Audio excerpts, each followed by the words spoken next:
कैसे हैं मेरे दोस्तों। एक बार फिर से आप सभी का हम स्वागत करते हैं आपके अपने YouTube चैनल ज्ञान विद सचिन में। तो दोस्तों BTUP 5th semester back paper 2026 का एक सब्जेक्ट है प्रोडक्शन टेक्नोलॉजी।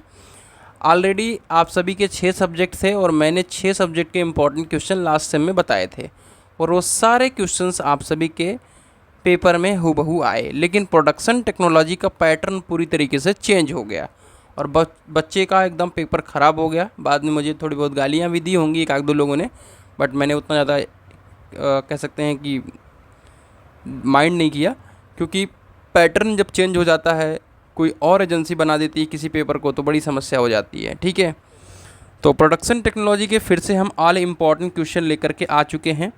आप सभी को इतना बता दे रहे हैं, आपका काम हो जाएगा। यानी जो क्वेश्चन मैं बता रहा हूँ इनको बिना पढ़े मत जाइएगा, बाकी आप सिलेबस को ज़रूर कवर करिएगा।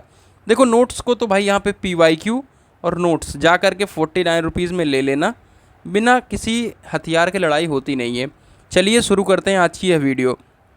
देखिए बैक पेपर 2026 में कई सारे ट्रिक्स को मैं बताने की कोशिश करूँगा, उन ट्रिक को ज़रूर फॉलो कीजिएगा। ठीक है, single point cutting tool geometry आप सभी के आने के चांसेज हैं।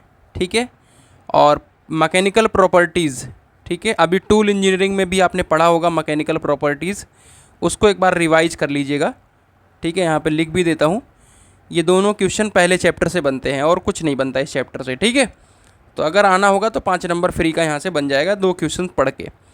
लेथ मशीन पर किए जाने वाले 10 ऑपरेशंस सचित्र वर्णन करिए और लेथ मशीन के कार्य सिद्धांत का सचित्र वर्णन करिए। लास्ट टाइम दोनों में से कोई नहीं पूछा गया, और जो कि 100% फिक्स क्वेश्चन होता है, तो लेकिन इस बार ऐसा कुछ नहीं होगा, पूछा जाएगा। तो इन दोनों में से एक क्वेश्चन फिक्स है, चाहे ये आ जाए चाहे ये आ जाए। ठीक है, चलिए, तो मिलिंग मशीन के कार्य सिद्धांत को बताइए। इसका एक टाइप होता है यूनिवर्सल मिलिंग मशीन, वही ज़्यादातर पूछा जाता है, तो इसको ज़रूर पढ़िएगा।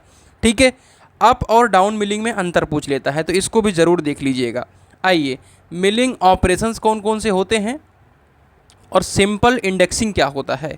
और एक और क्वेश्चन आप सभी को यहाँ पर देखने को मिलेगा, मिलिंग कटर्स।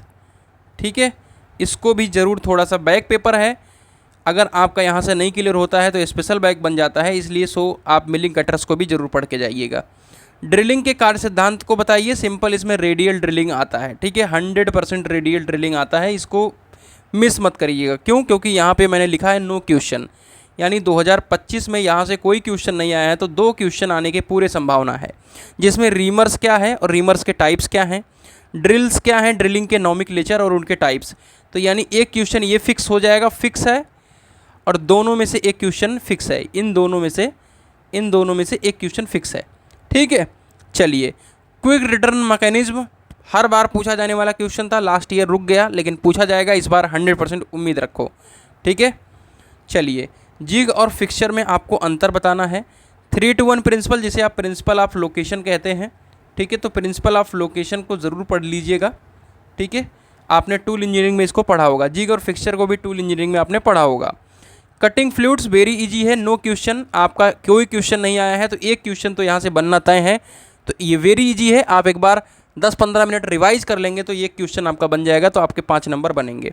सेंटरलेस ग्राइंडिंग और सरफेस ग्राइंडिंग, यहाँ से भी कोई क्वेश्चन नहीं 2025 में आया है। सिलेक्शन ऑफ ग्राइंडिंग व्हील और जो भी टॉपिक्स हैं, फैक्टर वगैरह, वो ज़रूर पढ़ लीजिएगा। 2 क्वेश्चन यहाँ से बनेगा, क्योंकि ये लॉन्ग चैप्टर है, तो मैं यही कहूँगा कि इस चैप्टर को ज़्यादा से ज़्यादा पढ़िए। USM, LBM और EDM, इनमें से एक क्वेश्चन या आपका 2 क्वेश्चन फिक्स हो जाएगा, तो कृपया करके इन तीनों को ज़रूर से ज़रूर पढ़ लीजिएगा। तो ये था प्रोडक्शन टेक्नोलॉजी का इंपॉर्टेंट क्वेश्चन, बाकी नोट्स आपको ऐप पर मिल जाएगा। तो कैसी रही वीडियो कमेंट करके बताइएगा। मिलता है एक नई वीडियो के साथ, तब तक के लिए bye bye, tata, take care, love you all.